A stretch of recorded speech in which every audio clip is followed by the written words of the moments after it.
তোমাদেরকে তো বলেছিলাম যে বাচ্চাদেরকে নিয়ে মুভি দেখতে যাব, আজকে সেটাই যাচ্ছি। মাঝে মধ্যে না অচেনা মানুষেরা অনেক আপন হয়ে যায়, ওরা অনেক হেল্প করে, যেটা আসলে কাছের মানুষের কাছ থেকে পাওয়া যায় না। এটা আমার চরম ভুল হয়েছে। এত কষ্ট করে টাকা দিয়ে টিকিট কেটেছি, সেই ছবি যদি দেখতে না পারি ঠিক মতন, তাহলে কেমন লাগে বলো তো। যাক, এটা যার যার মনুষ্যত্বটা প্রকাশ করে, আর কিছু না। টিকিটটা কেটেই ভুল করেছি, টিকিটটা না কাটে ভালো ছিল। টিকিট কাউন্টারে এসে আরেকটা সমস্যা পড়ে গেলাম। তোমরা যদি আমাকে কমেন্টস করে বলো যে আমার ভিডিওটা কেমন হয়েছে, তোমরা আমার ভিডিও সবসময় দেখতে চাও, এরকম যদি বলো না, তাহলে আমি আরও বেশি কাজ করার জন্য আগ্রহ পাই। মেয়েরা কিন্তু ছেলেদের বদ নজর বা ভালো নজর এগুলো বুঝতে পারে। তারা আমাকে হেল্প করেছিল, মানে কী যে সমস্যায় পড়ে গেছিলাম আমি আপনারা জানো না। আমি দিলে কান্দে, ওরে ওরে ছোটি চাবি দিলে কান্দে। কিন্তু বাসা যেতে গিয়েই অনেক সমস্যায় পড়ে গেলাম। আসলে দুনিয়াতে ভালো মানুষ এখনও আছে। যদি ভালো মানুষ দুনিয়াতে না থাকতো, তাহলে এই পৃথিবীটা কবে ধ্বংস হয়ে যেত। 4 বাচ্চা নিয়ে আমি যে কী একটা সমস্যায় পড়ে গেছিলাম, আল্লাহ পাক রহমত না করলে এখান থেকে কখনোই বেরোতে পারতাম না। এরকম ভুল আর কখনোই করব না।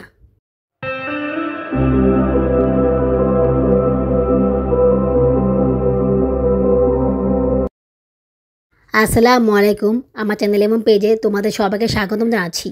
তোমরা সবাই কেমন আছো? আশা করি আল্লাহর রহমতে ভালোই আছো। আমিও ভালো আছি আলহামদুলিল্লাহ। দেশ এবং বিদেশ থেকে যারা আমার ভিডিওটি দেখতেছো, তাদের সবাইকে জানাই আমার পক্ষ থেকে আন্তরিক অভিনন্দন ও ভালোবাসা।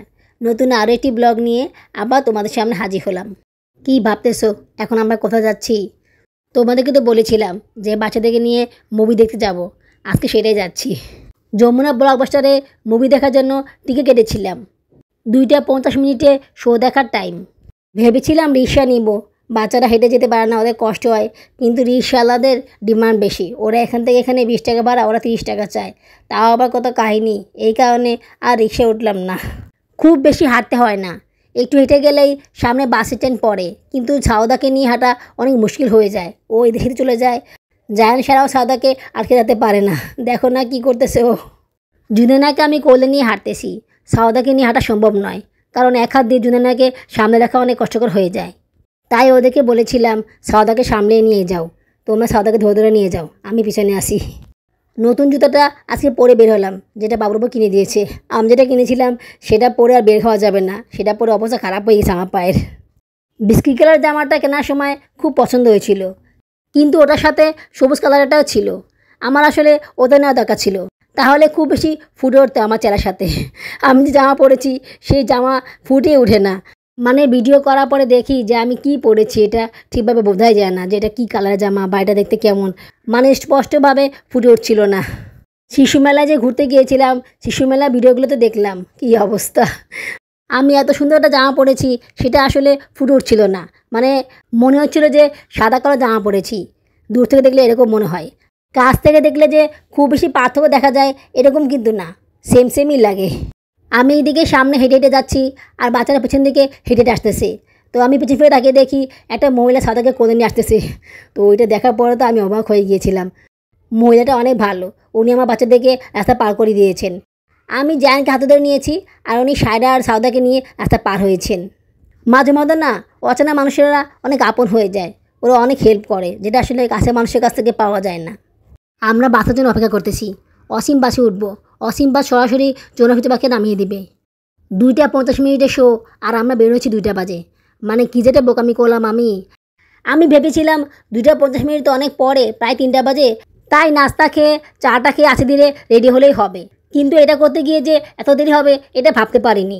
বাবুরাবু চলে গিয়েছিল 10টা বাজে। তারপর আমি তাড়াতাড়ি করে নাস্তাটা খেয়ে বাচ্চাদেরকে খাবার দিয়ে দিলাম, ওরা খাবার খেলো। এরপর আমি চা খেলাম, যদি নাকি খিচুড়ি খাওয়ালাম। এগুলো করতে করতে 1টা বেজে গেছে, হায় আল্লাহ 1টা বেজে গেছে, এখন কী করবো। তারপর তাড়াতাড়ি করে রেডি হলাম, রেডি হতে হতেই 2টা বেজে গেছে। দেখো সময় কীভাবে চলে যায়। আসলে আমার চাটা খাওয়া উচিত হয়নি, চাটা তো একটু আয়েস করে খাওয়া হয়, এই কারণে সময় লেগে গিয়েছে।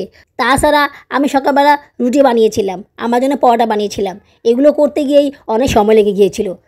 এত ঝামেলা না করলে হয়তো বা অনেক আগেই আমাদের খাবার দাবার খাওয়া হয়ে যেত আর আমরা তাড়াতাড়ি করে বাসা থেকে বেরো হয়ে যেতে পারতাম, কিন্তু না, সেটা আর হলো না। পরে আবার বাসুটা পরে এটা ভাবলাম টিকিট কাটা কী দরকার ছিল, এখন তো আর ঈদের মৌসুম না যে অনেক বেশি ভিড় হবে, সিট পাবো না।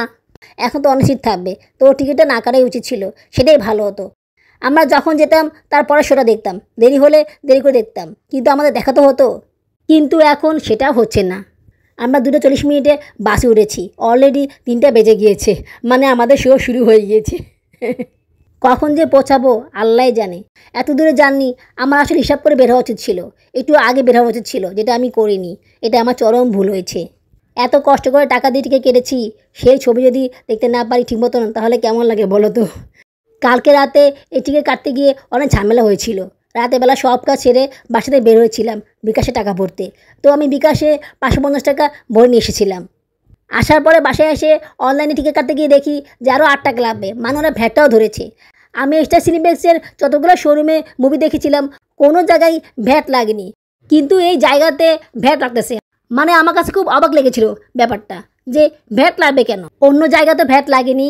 আমি আবার বের হয়েছি বাসা থেকে। বের হওয়ার পরে টাকা ভরতে গিয়ে দেখি যে 50 টাকা নিচে টাকা ভরবে না। কেমনটা লাগে, 50 টাকা শুধু তো কেন ভরবো, এমনিতে তো আমার টাকা লাগবে, কারণ যেহেতু আমি ছবি দিতে যাবো, টাকা পয়সা হাতে রাখা দরকার। তারপরে অনেক কষ্ট করে একটা দোকানে গিয়ে টাকা ভরলাম। ওই লোকটা অনেক ভালো, উনি মাত্র 10 টাকা আমার মোবাইলে ভরে দিয়েছে। আমি অনেকে বললাম সব কিছু, যে আমি এইমাত্র টাকা বললাম কিন্তু আমার কিছু টাকা শর্ট পড়ে গিয়েছে, প্লিজ একটু হেল্প করেন। তো লোকটা অনেক ভালো, উনি আমাকে হেল্প করলো, মাত্র 10 টাকা ভরে দিল। অন্যান্য জায়গায় তো অনেক খারাপ ব্যবহার করেছে, 50 টাকা নিচে ওরা ভরবেই না। ইনফ্যাক্ট যে দোকান থেকে আমি টাকা ভরেছিলাম, ওই লোকটা মাত্র 10 টাকা ভরে দিতে রাজি হলো না, উনি বললো 50 টাকা নিচে উনি ভরেন না। মানে কেমন ব্যবহার, উনি দেখলো যে আমি একটা সমস্যায় পড়ে গিয়েছি, উনি ভরলে কি হয়, বাড়ি উনি ভরলো না। যাক, এটা যার যার মনুষ্যত্বটা প্রকাশ করে, আর কিছু না। বেশিক্ষণ দাঁড়িয়ে থাকতে হয়নি, তাড়াতাড়ি করে বাস পেয়ে গিয়েছিলাম। বাস ওঠার সময় হেল্পারকে বলেছিলাম যে আমার 4টা বাচ্চা, আপনি কি উঠাতে পারবেন? শুধু উঠালেই হবে না, আমাদেরকে ঠিকভাবে নামিয়ে দিতে হবে। যদি সেটা পারেন তাহলে আমরা উঠবো, নাহলে আমরা উঠবো না। তো উনি রাজি হয়েছে। উনি বলছে সমস্যা নেই, আমি আপনার বাচ্চাদেরকে ঠিকভাবে নামিয়ে দিব। তো আলহামদুলিল্লাহ উনি সুন্দরভাবে আমাদেরকে উঠিয়ে দিয়েছেন এবং সুন্দরভাবে আমাদেরকে নামিয়ে দিয়েছেন। আমাদের কাছ থেকে অবশ্য 2 সিটের ভাড়া নিয়েছে। আমরা 4 সিট নিয়ে বসেছিলাম, বাচ্চাদের তো সিট ভাড়া লাগে না, তাই আমাদের কাছ থেকে 2 সিটে ভাড়া নিয়েছিল। বাসে ওঠার পরে এত ভিড়, এত জ্যাম, বাবা জায়ান তো অস্থির হয়ে গিয়েছে। মাম্মা কখন যাব কখন যাব, কত দূর কত দূর। আমি তো বিরক্ত হয়ে গিয়েছিলাম। আমি বললাম তুমি কি বমি করবে? বলছে না বমি করব না, আমার কাছে ভালো লাগতেছে না, কত দূর। আমি বললাম আমি তো তোমাকে বলেই নিলাম যে বাসে করে যাওয়া লাগবে, আম্মুর কাছে সিএনজি যাওয়া ভাড়া নেই, সিএনজিতে যেতে অনেক টাকা লাগবে। তুমি তো রাজি হয়েছিলে যাওয়ার জন্য, তো এখন কেন এমন করতেছো? এরপরে আর কিছু বলে না। তারপর আমি বললাম তুমি যদি আর এরকম করো তাহলে তোমাকে নিয়ে আমি আর আসবো না, তোমাকে নিয়ে আর মুভি দেখতে যাবো না, কারণ সব সময় রিক্সা বা সিএনজিতে যাওয়া হবে না, অনেক সময় বাসে করেও যাওয়া লাগবে। দেখো সারা কত সুন্দর ঘুমিয়ে আছে, ও তো কোনো কথা বলছে না, তুমি কেন এমন করতেছো, তুমিও ঘুমানোর চেষ্টা করো। এই কথা বলার পরে ও আর কিছু বলেনি। একটু ঘুমানোর ট্রাই করেছিল কিন্তু ঘুমোতে পারিনি। ওর একটু সমস্যা হয় বাসে উঠলে, অন্যদিকে সায়রা সাউদা ওদের কোনো সমস্যা হয় না। চলে আসলাম যমুনা ফিউচার পার্কে। এখানে যে কতদিন পরে আসলাম, মানে বিয়ের আগে একবার এসেছিলাম, তাও কত বছর আগে মনে নেই। এইখানে আমি একবার এসেছিলাম, তাও ঘুরতে এসেছিলাম, দেখতে যে এত বড় মার্কেট সবাই বলে কেমন হয় দেখতে, সেটা দেখার জন্য এসেছিলাম। পুরো 1 ঘন্টা লাগলো আমাদের এখানে আসতে। মুভির অর্ধেক শেষ হয়ে গিয়েছে, এখন হয়তো বা ব্রেক টাইমও শেষ হয়ে গিয়েছে। চিন্তা করো কী অবস্থা, ছবি অর্ধেকটাই দেখা হলো না। টিকিটটা কেটেই ভুল করেছি, টিকিটটা না কাটে ভালো ছিল। 5টা 10 মিনিটে আরেকটা শো ছিল, ওটা গিয়েই দেখতাম। এখন এই অর্ধেক দেখে কী লাভ হবে? আমারই ভুল হয়েছে, একটু চিন্তাভাবনা করে বের হওয়া দরকার ছিল, যেহেতু দূরের রাস্তা সময় তো লাগবেই, সেভাবে করে বাসা থেকে বের হওয়া দরকার ছিল। আমাদের বাসা থেকে বের হওয়া দরকার ছিল 12টা বাজে। 12টা বাজে বের হলে আমরা ঠিক সময়ে পৌঁছাতে পারতাম, কিন্তু সেটা করলাম না।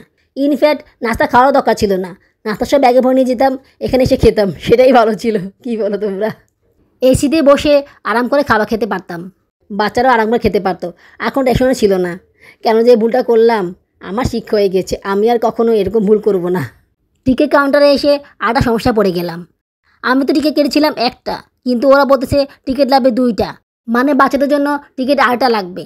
তখন আমি বললাম সিট তো খালিই থাকে, শুধু তো কেন টিকিট আরেকটা নিব, এই কারণে আমি টিকিট একটাই নিয়েছিলাম। আমি তো এর আগে ছবি দেখেছিলাম, তখন তো টিকিট 2টা লাগেনি, বাচ্চাদের নিয়ে তো আমি টিকিট একটা দিয়েই দেখেছিলাম।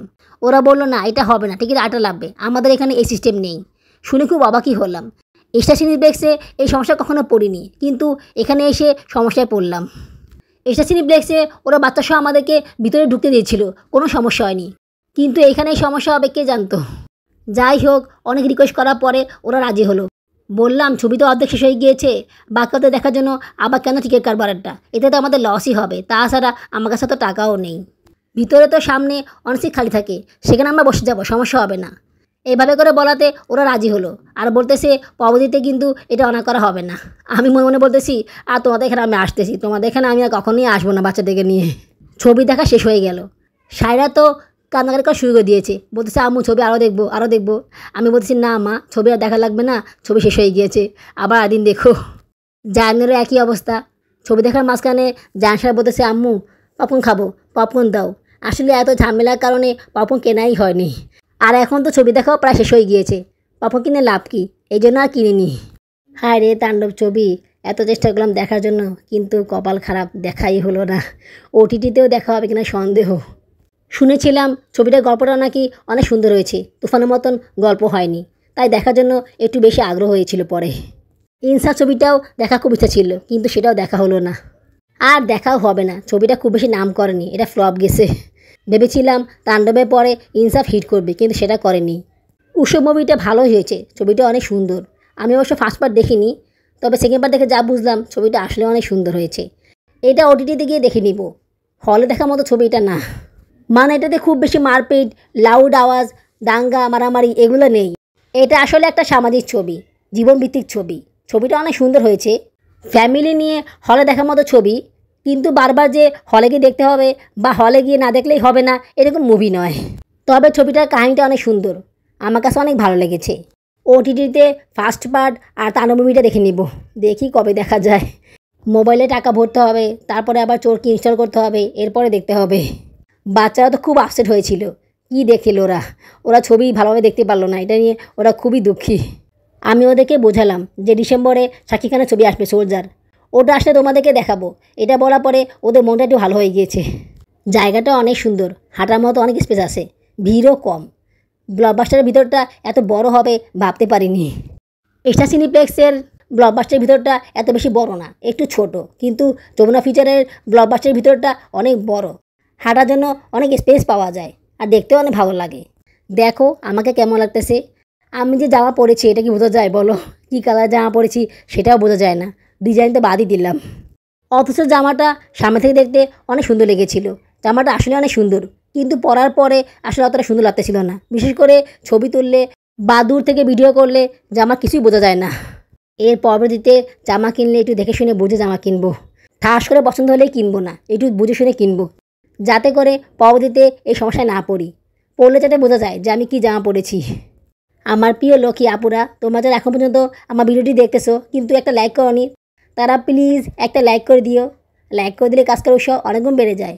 আর যদি খুব বেশি ভালো লেগে থাকে তাহলে আমার এই ছোট চ্যানেলকে সাবস্ক্রাইব করে আমাকে আপন করে নিও। ভিডিওটি সম্পূর্ণ দেখার পরে একটা কমেন্টস করে দিও। তোমাদের একটা কমেন্টস আমাকে কাজ করার জন্য অনেক বেশি অনুপ্রাণিত করে, তাই কমেন্টস করতে ভুলে যেও না কিন্তু। তোমরা তো কমেন্টসই করো না। গত ভিডিওতে তোমরা খুব কম কমেন্টস করেছো, কেন আপুরা? কমেন্টস করলে কি হয়? তোমরা কমেন্টস করলে আমার কাছে অনেক ভালো লাগে। প্লিজ তোমরা কমেন্টস করো, তোমাদের মতামতটা আমাকে জানিও, তাহলে আমি কাজ করার জন্য আরও বেশি উৎসাহ পাবো। তোমরা কি চাও না আমি কন্টিনিউ ভিডিও আপলোড করি? তোমরা তো অনেকেই আসো যে প্রতিদিন আমার ভিডিও পাওয়ার অপেক্ষায় থাকো, অনেকেই কমেন্টস করে বলো যে আপু তুমি মাঝে মাঝে কোথাও উধাও হয়ে যাও। আসলে কাজ করার উৎসাহ পাই না। হ্যাঁ, সময় হয় না, অনেক ব্যস্ত থাকি, এটা তো আসেই। তারপর এটা আসে না যে মনের একটা শক্তি, মনের জোর, কাজ করতে হবে, কাজ করার একটা আগ্রহ, সেটা পাই না। আসলে সব দিক দিয়ে না অনেক কষ্টে থাকি, এই কারণে অনেক সময় অনেক কিছু করতেও ইচ্ছা করে না। তোমরা যদি আমাকে কমেন্টস করো, কমেন্টস করে বলো যে আমার ভিডিওটা কেমন হয়েছে, তোমরা আমার ভিডিও সবসময় দেখতে চাও, এরকম যদি বলো না তাহলে আমি আরও বেশি কাজ করার জন্য আগ্রহ পাই, এবং দেখা যাবে যে আমি কন্টিনিউ ভিডিও আপলোড করতে পারতেছি, কারণ তোমরা আমার ভিডিও দেখতে চাও। তাই প্রিয় লক্ষ্মী আপুরা প্লিজ কমেন্টসটা করো, কমেন্টসটা করলে আমি আরও বেশি করে কাজ করতে পারবো। ঠিক আছে আপুরা? কেএফসি ভিতরে ঢুকে গেলাম, বহুদিন পরে কেএফসিতে আসলাম। কেএফসিতে খাবার খেতে আমার কাছে অনেক ভালো লাগে, এখানকার খাবারের মানটা অনেক ভালো হয়, আর দামটা একটু রিজনেবল প্রাইসে থাকে, কিন্তু এখন মনে হচ্ছে দাম বেড়ে গিয়েছে। আগে ফ্রাইড রাইস, চিকেন এই প্যাকেজটার দাম ছিল 200 টাকা, 210-20 টাকা এরকম হবে, কিন্তু এখন দাম হয়ে গেছে 319 টাকা। এইদিকে আমি বিপাকে পড়ে গিয়েছি, আমার কাছে মাত্র 370 টাকা আছে। বাস ভাড়া 70 থেকে 80 টাকার মধ্যে রাখবে, 320 টাকা দিলে বাস ভাড়া দিতে সমস্যা হয়ে যাবে, তখন কি করব? এইদিকে বাচ্চাদেরও ক্ষুধা লেগেছে, ওরাও খেতে যাচ্ছে। এখানে যাই খাই না কেন 300 টাকা মতো তো লাগবেই, তার থেকে বেশিও লাগবে, বরঞ্চ এখানে এসে ভালো হয়েছে, এখানে একটু কম লাগতেছে। তো আমি কাউন্টারে গিয়ে বললাম যে আমার কাছে 300 টাকা আছে, বাকি 20 টাকা কি অনার করা যাবে, বাচ্চাদেরকে নিয়ে খাবো, তো একটু দেখলে ভালো হয়। তো এটা বলার পরে ওনারা কনসিডার করলো। 1 প্লেট খাবারের অর্ডার করেছি, বাচ্চারা খেতে পারলেই হবে, আমি খাবো না, ওদেরকে খাইয়ে দিব, ওদের পেট ভরলেই হবে। যদি ওরা কোনো কারণে না খায় তখন সেটা আমি খাবো, না হলে ওদেরকে সব খাইয়ে দিব। সম্পূর্ণ পেট ভরবে না, তারপরও মোটামুটি পেটটা ভরে যাবে ওদের। বাসায় গিয়ে ওদেরকে ভাত খাইয়ে দিব। আজকে তরকারি রান্না করিনি, ডিম ভাজি বা ভুনা করে নিব, সেটা দিয়ে ওরা খেয়ে নিবে, আমরাও খেয়ে নিব। বাসায় গিয়ে রান্না করার মতন আর এনার্জি থাকবে না। তাছাড়া বাসায় যে কখন যাব সেটাই বুঝতে পারছি না, বাস পাবো কি না সেটা তো একটা ভাবার বিষয়। সন্ধ্যা হয়ে গিয়েছে। মুভি দেখতে যাওয়ার জন্য আমি 1100 টাকা জমিয়েছিলাম। গত সপ্তাহে আমার কাছে টাকা ছিল, কিন্তু শর্ট ছিল, অনেক কম টাকা ছিল। ওই টাকা দিয়ে মুভি দেখার জন্য টিকিট কাটা যেত, কিন্তু যাওয়া আসার খরচ, খাওয়া খরচ এগুলো কিছুই হতো না। আর তখন আমি দেখেছিলাম টিকিটের দাম ছিল 350 টাকা, এই কারণে যাওয়া সম্ভব ছিল। কিন্তু এখন দেখলাম টিকিটের দাম 550 টাকা। ওখানে গিয়ে এটা বলার পরে ওনারা বললো শুক্র শনিবার নাকি টিকিটের দাম বেশি। বলো তো কেমন লাগে, আমার লস হলো না টাকাটা। পরে ভাবলাম ঠিকই হয়েছে, কারণ আমি যদি 350 টাকা দিয়ে টিকিট কিনতাম তাহলে আমাকে আরেকটা টিকিট অবশ্যই কিনতে হতো। তো দুটো টিকিটের দাম সব মিলে বেশিই আসতো। এই দিক দিয়ে এটা ভালো না যে 550 টাকা দিয়ে সব কিছু হয়ে গেল। আর তাছাড়া ওরা তো আমাকে অনা করতো না, যেহেতু আমার দেরি হয়ে গিয়েছে তাই ওরা আমাকে অনা করেছিল। কিন্তু ওই সময় কি ওরা আমাকে অনা করতো? তখন তো আমাকে বাধ্য হয়ে টিকিট আরেকটা কিনতে হতো। তার থেকে এটাই ভালো, কম টাকা দিয়ে সব কিছু হয়ে গেল, বাচ্চাদেরকে খাওয়ানো হয়ে গেল। পপকর্ন খেলে তো আর পেট ভরে না। আমি আসলে মুভি দেখার জন্য আর পপকর্ন খাওয়ার জন্য এই টাকাটা জমিয়েছিলাম। এই টাকা দিয়ে মুভি দেখা, পপকর্ন খাওয়া আর যাওয়া আসা ভাড়া হয়ে যাবে, সেই হিসাব করে এই টাকাটা নিয়ে এসেছিলাম। আল্লাহ পাক যা করে ভালোর জন্যই করে। দেরি করে আসার কারণে পপকর্ন কেনা হলো না। আর খাবার খাওয়ার জন্য টাকা বেশি লাগবে, 1 প্লেট খাবারে তো আর হবে না, 1 প্লেট খাবারই তো অনেক দাম। এই জন্য আমি খাবার খাওয়ার কোনো প্ল্যানিং করিনি। কিন্তু যখন দেখলাম দাম একটু কম আছে, খাবার পাচ্ছি, তাছাড়া পপকর্নও খাওয়ায়নি, তাই খাবারটা অর্ডার করলাম। কিন্তু এই খাবার খাওয়ানোটাই আমার চরম ভুল হয়েছে, সেটা তোমাদেরকে পরে বলতেছি। এখানে চিকেন ফ্রাই ভালোই দিয়েছে, বাচ্চাদের খেয়ে পেট ভরেছে, ওরা মজা করে খাচ্ছে। রাইসটা খাচ্ছে না, শুধু চিকেন খাচ্ছে। রাইসটা আমি জুদেনা এবং সাদাকে খাইয়ে দিচ্ছি।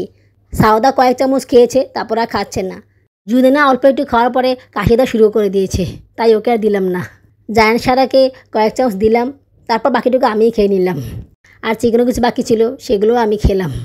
সায়রা অবশ্য রাইসটা খেতে চেয়েছিল, কিন্তু আমি ওকে দেইনি, কারণ রাইসটা খেলে পরে চিকেন খাবে না, ওটা নিয়ে ঝামেলা করবে, ওটা খেতে দেরি করবে, এই কারণে ওকে রাইসটা দিইনি। খাবার খেতে খেতে অনেক সময় চলে গেল, কারণ এখানে সিরিয়াল ধরে খাবার টোকেন দিতে হয়, তারপর সে খাবারটা আসতে সময় লাগে, খাবারটা আসার পরে খেতে সময় লাগে, সব কিছু মিলিয়ে সময় ভালোই লাগে। খাবার খাওয়ার পরে আমরা একটু ঘুরলাম, তো ঘোরার কারণে অনেক সময় লেগে গিয়েছে। যমুনা ফিউচার পার্কটা কিন্তু অনেক বড়, এখানে কিন্তু হাঁটার অনেক জায়গা আছে, অনেক স্পেস আছে। যেমন ধরো বসুন্ধরা শপিং মল, সীমান্ত সম্ভার, যে জায়গায় আমি গিয়েছিলাম, ওসব জায়গা না স্পেস অনেক কম, হাঁটার জায়গাটাও কম। বসুন্ধরা শপিং মলে তো অনেক ভিড় থাকে, ওখানকার এক্সট্রা সিমপ্লেসে তো হাঁটাই যায় না, এত মানুষের ভিড় থাকে। রেস্টুরেন্টে অনেকে বসে থাকে, চারদিকে মানুষের গিজিজ থাকে, হাঁটার জায়গাটুকুও পাওয়া যায় না। আর এই যমুনা ফিউচার পার্কে এক একটা ফ্লোরে এত বেশি স্পেস, এত বেশি জায়গা যে তুমি সারাদিন হাঁটলেও হাঁটা শেষ হবে না। এখানে নতুন নতুন অনেকগুলো রেস্টুরেন্টের দোকান আছে, যেটা দেখে আমার কাছে অনেক ভালো লেগেছে। আমার তো কফি খেতে ইচ্ছা করেছিল, কিন্তু কফির যে দাম, পরে আর খাওয়া হলো না। পিজা শপও আছে, মানে যমুনা ফিউচার পার্কের টপ ফ্লোরে সবগুলো রেস্টুরেন্টের দোকানই আছে, কোনো দোকানই বাদ নেই। যেমন ধরো coffee shop, pizza shop, KFC, এরকম আরও অনেকগুলো দোকান আছে। আর চারপাশে খোলামেলা রেস্টুরেন্ট তো আছেই। সব কিছু মিলিয়ে কোনো কিছু অভাব নেই এখানে। এখানকার পিজা শপের প্যাকেজ অফারটা আমার কাছে অনেক ভালো লেগেছে। ফ্যামিলি প্যাকেজ 1200 না 1400 টাকার মতো দাম বেশি, কিন্তু বড় একটা পিজা দেবে, সেটা দিয়ে সবার খাওয়া হয়ে যাবে। এই দেখো 1299 টাকা দাম, 1300 টাকার মতন হবে। এটা কিন্তু সাইজে অনেক বড় হয়, একটা কিনলে বাচ্চারা সহ আমার খাওয়া হয়ে যাবে। কি কান্দে, চাবি দিলে কান্দে, ওরে ওরে ছোট চাবি দিলে কান্দে। না না না না না না রে, আবার নে চামিস। আল্লাহ কি কান্দে, চাবি দিলে না না না, দে চাবি দে, চাবি দে।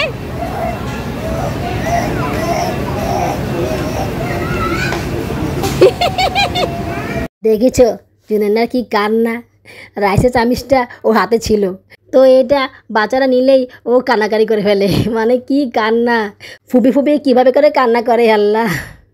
ঘুরতে ঘুরতে অনেক সময় পার করে ফেললাম, এখন বাসা যাওয়ার পালা।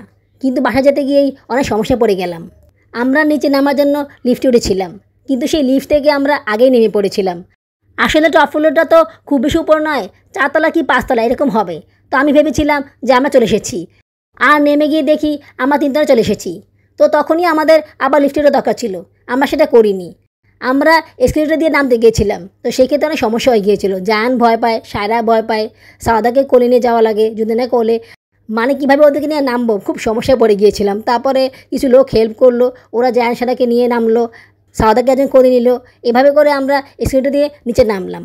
নিচে নামার পরে আর একটা সমস্যা পড়ে গেলাম, আমরা একদম নিচে নেমে গেলাম, মানে একদম গ্রাউন্ড ফ্লোরে নেমে গিয়েছি। আর একটু উপরে নামা দরকার ছিল, সেই ভুলটা হয়ে গিয়েছে। তখন আবার আমরা এসকেলেটর দিয়ে উপরে উঠলাম।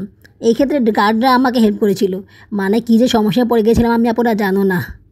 নামার পরে তো আর একটা সমস্যা হয়ে গেল যে আমরা কিভাবে বের হব, বের হওয়ার রাস্তায় খুঁজে পাচ্ছিলাম না। মানে এত বড় জায়গা, কোথায় গেলে যে বের হব সেটাই বুঝতে পারছিলাম না। বাচ্চাদেরকে নিয়ে খালি হাঁটি আর হাঁটি, হাঁটি আর হাঁটি, কোথায় দরজা, কোথায় বের হব, কোথায় এক্সিট হব, সেটা খুঁজতে খুঁজতে অনেক সময় চলে গিয়েছিল। এইদিকে আবার সাওদা এদিকে চলে যায়, ওকে ধরা লাগে, মানে কী যে একটা অবস্থা হয়েছিল আমার। যাই হোক, অনেক ঘোরার পরে আমরা বের হলাম। বের হওয়ার পরে তো সাওদা কি কান্না, সাওদা হাঁটবে না, ও আমার কোলে উঠবে, মানে ওর ঘুম পেয়েছে বুঝছো। তো ও আমার কোলে উঠবে, ও হাঁটবে না। এখন আমি কি করব, আমার কোলে তো জুনাই না। তারপর বাধ্য হয়ে চুদেনাকে সারা করে দিলাম, বললাম তুমি ওকে নিয়ে হাঁটো, আমি সাওদাকে কোলে নিয়ে আসতেছি। আমি সামনে দিয়ে হাঁটতেছিলাম, এরপরে হঠাৎ করে পিছনে ফিরে দেখি যে চুদেনাকে একজন লোক কোলে নিয়ে আসতেছে। একটু অবাকই হলাম আর ভয়ও পেলাম, যেহেতু রাতের বেলা কার মনে কী আছে সেটা তো বলতে পারি না, তাই আমি দাঁড়িয়ে গেলাম। পরে দেখলাম লোকটা ভালোই, খুব সুন্দর ব্যবহার।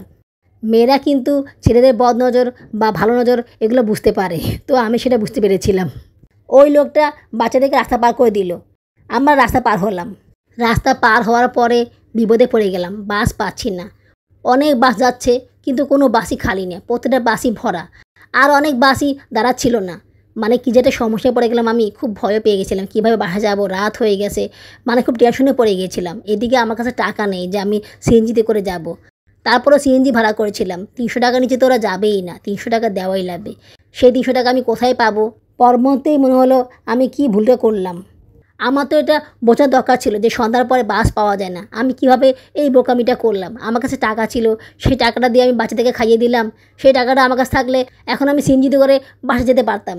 আমি কি ভুলটা করলাম, এখন আমি কি করব, কিভাবে যাব, মানে টেনশনে আমার মাথা পুরো হ্যাং হয়ে গিয়েছিল। দিকে লোকটা চুদেনাকে কোলে নিয়ে দাঁড়িয়েই ছিল। আমি বললাম আপনি চলে যান, আমরা বাসা চলে যাব, শুধু শুধু কেন দাঁড়িয়েছেন, আপনি অনেক কষ্ট করলেন আমাদের জন্য। উনি বলছেন না তার ঠিক আছে, আমি এখানেই আসি, আমি ওই রাস্তার ওপারে বসুন্ধরায় যাব। বসুন্ধরা একটা কোচিং সেন্টার আছে, ওখানে উনি পড়ান, তো উনি ওখানে যাবেন। উনি দেখছেন যে আমি অনেক কষ্ট পাচ্ছি, উনি আমাকে বললেন যে আপনি সিএনজি করে চলে যান, বাস তো পাবেন না। তখন আমি বললাম যে ভাইয়া আমার কাছে তো টাকা নেই, আমি কীভাবে সিএনজিতে যাব। তো এই কথা বলার পরে উনি বুঝতে পেরেছে যে আমার সমস্যাটা। তো আমি আসলে শরমে ওনাকে বলতে পারছি না যে ভাইয়া আমাকে একটু হেল্প করেন, উনি আবার কী নাকি মনে করেন। তারপর হঠাৎ করে বলতেছে যে আমি আপনাকে সিএনজি ভাড়া দিয়ে দিচ্ছি, আপনি বাচ্চাদের নিয়ে চলে যান, শুধু শুধু বাচ্চাদেরকে নিয়ে এত রাত এখানে দাঁড়িয়ে থাকা ঠিক হবে না আপনার জন্য। তাছাড়া আপনার হাজব্যান্ড বাসা চলে আসবে, তখন আর সমস্যা হয়ে যাবে। তাই আমি ওনার কথা রাজি হয়ে গেলাম। আমি ওনার নাম্বার নিলাম, বললাম যে বিকাশে আপনার টাকাটা পাঠিয়ে দিব। উনি বললো না দেওয়া লাগবে না। আমি বলছি না না, আপনার টাকা আপনাকে দিয়ে দিব, আপনি এত উপকার করলেন। আসলে দুনিয়াতে ভালো মানুষ এখনও আছে, যদি ভালো মানুষ দুনিয়াতে না থাকতো তাহলে এই পৃথিবীটা কবে ধ্বংস হয়ে যেত। আল্লাহ পাক রহমত করেছে আমার উপরে, যদি ওই লোকটি হেল্প না করতো তাহলে আমার কী অবস্থা হতো, বা যদি ওই লোকটার ভিতরে কোনো বদলতা থাকতো তাহলে আমাদের কী অবস্থা হতো। অচেনা অপরিচিত লোক কি এভাবে করে কাউকে হেল্প করে না, উনি করেছে। আসলে উনি আল্লাহ পাকের রহমত হয়ে এসেছেন। 4 বাচ্চা নিয়ে আমি যে কী একটা সমস্যায় পড়ে গেছিলাম, আল্লাহ পাক রহমত না করলে এখান থেকে কখনোই বেরোতে পারতাম না। টাকাটা বড় কথা না, বড় কথা হচ্ছে সাহায্য করা, সাহায্যের হাত বাড়িয়ে দেওয়া। এটাই বা কজনে করে। উনি যে সাহায্য করেছেন, উনি যেটা নিজ থেকে বলেছেন, এতেই আমি অনেক খুশি হয়েছি আলহামদুলিল্লাহ। কষ্ট করে টাকা জমিয়ে ওনার টাকা শোধ করে দিব। উনি যে আমার কত বড় উপকার করেছে সেটা আসলে ভাষায় প্রকাশ করা যাবে না। মন থেকে ওনার প্রতি আমার দোয়া চলে এসেছিল। আল্লাহ পাক ওনাকে ভালো রাখুক, সুস্থ রাখুক, ওনার মনের সকল ইচ্ছা পূরণ করুক। সবসময় এই দোয়াই করি ওনার জন্য। আমার শিক্ষা হয়ে গিয়েছে, আমি আর কখনো এইভাবে করে বাচ্চাদের নিয়ে বের হব না। দূরে জায়গায় যদি যাই তাহলে সিএনজি ভাড়া নিয়েই যাব। বিশেষ করে আসার সময় সিএনজিতে করে আসবো, বাসে করে আসবো না। সন্ধ্যার পরে তো বাসে যাওয়ার চিন্তাভাবনাই করবো না। সন্ধ্যার পর হয়ে গেলে সিএনজি করে আসবো, সেই ব্যবস্থা করে বাসা থেকে বের হব। দরকার হলে বাচ্চাদেরকে কোনো খাবার খাওয়াবো না, তারপরও সিএনজিতে করে আসবো। সন্ধ্যার পরে কোনো রিস্ক নিব না। বাচ্চাদেরকে নিয়ে ঘর থেকে বের হলে অনেক কিছু মেনটেন করে চলতে হয়, অনেক কিছু চিন্তাভাবনা করতে হয়। আমার আরও বেশি সতর্ক হওয়া দরকার ছিল। এরকম ভুল আর কখনোই করব না। আজ এইটুকুই আপুরা, আগামী ব্লগে দেখা হবে। আল্লাহ হাফেজ।